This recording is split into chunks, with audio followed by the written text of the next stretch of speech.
Mona Al-Hussein, la mère du roi Abdallah II de Jordanie, a captivé l'attention du public lors du mariage du prince héritier Hussein avec son épouse Rajwa Al-Saïf. Cela a suscité la curiosité à son sujet et sur sa relation avec le roi Abdallah, en particulier puisqu'elle est britannique, vit en dehors du royaume de Jordanie et n'a jamais porté le titre de reine. Alors qui est-elle? Quelle vie mène-t-elle? Comment est sa relation avec le roi Abdallah II? Pourquoi n'apparaît-elle jamais dans les médias? Regardez la vidéo pour le découvrir. N'oubliez pas d'aimer la vidéo, de vous abonner à la chaîne et d'activer la cloche pour être averti à chaque nouvelle vidéo. Continuons.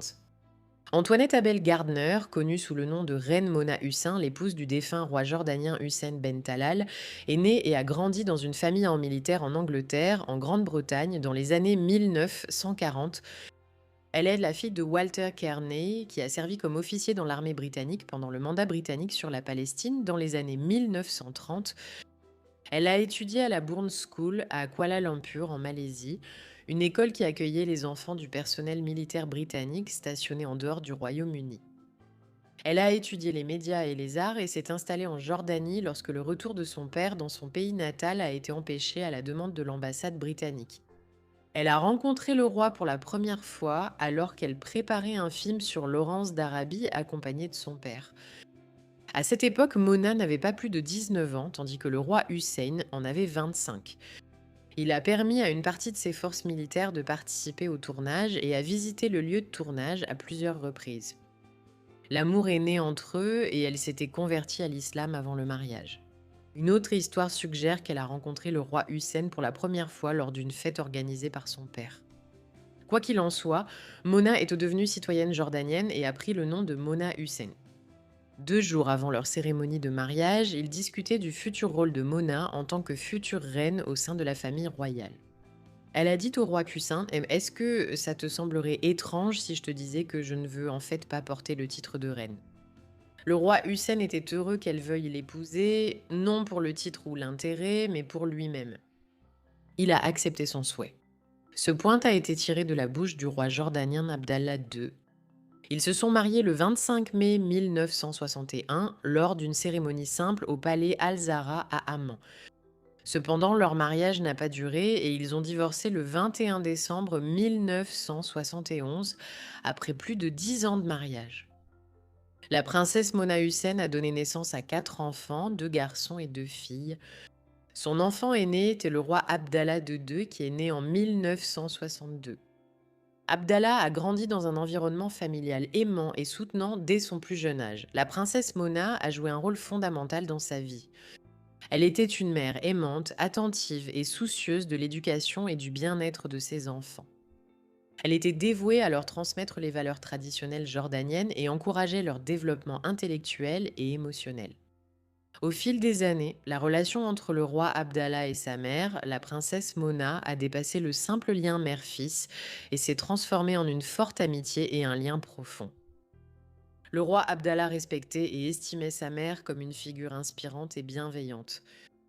Il sollicitait ses conseils pour les décisions importantes, tenant compte de sa position en tant qu'épouse du roi Hussein Ben Talal, qui était très estimé aussi bien en Jordanie qu'à l'international. La princesse Mona menait une vie royale et assumait d'importantes responsabilités, mais elle a su rester une mère dévouée et présente pour ses enfants, en particulier pour le roi Abdallah. Étant son fils aîné et l'héritier du trône, durant le règne du roi Hussein, la princesse Mona a apporté un soutien indéfectible à son mari et à son fils, le roi Abdallah, dans leurs efforts politiques et de leadership. Elle les encourageait à servir la Jordanie et son peuple et était toujours à leur côté lors des occasions importantes et des événements nationaux.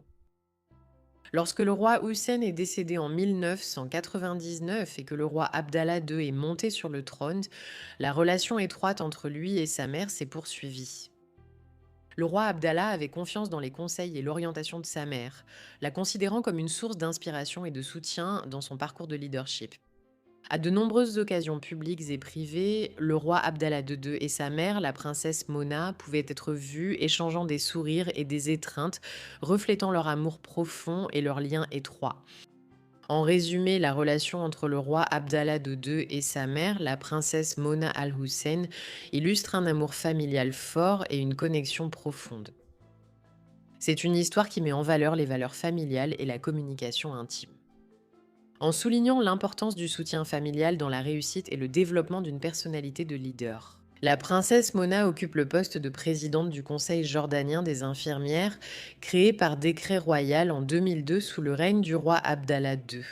Ce poste garantit les soins et les services de santé nécessaires aux citoyens.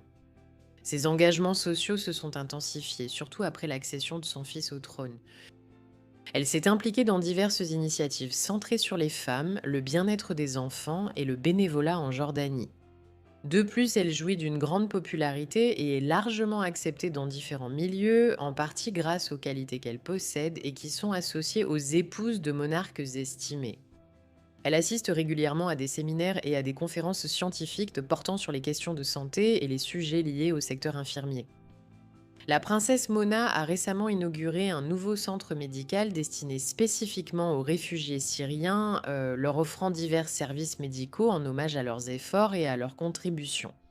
En reconnaissance de son travail humanitaire, la princesse Mona a reçu un doctorat honorifique de l'Université de Jordanie. Le conseil des doyens de l'université a pris la décision de la reconnaître comme une personnalité mondiale ayant un parcours remarquable et de nombreuses activités visant à servir la population. Le roi Abdallah II Ben Hussein al-Hachimi est né en 1962.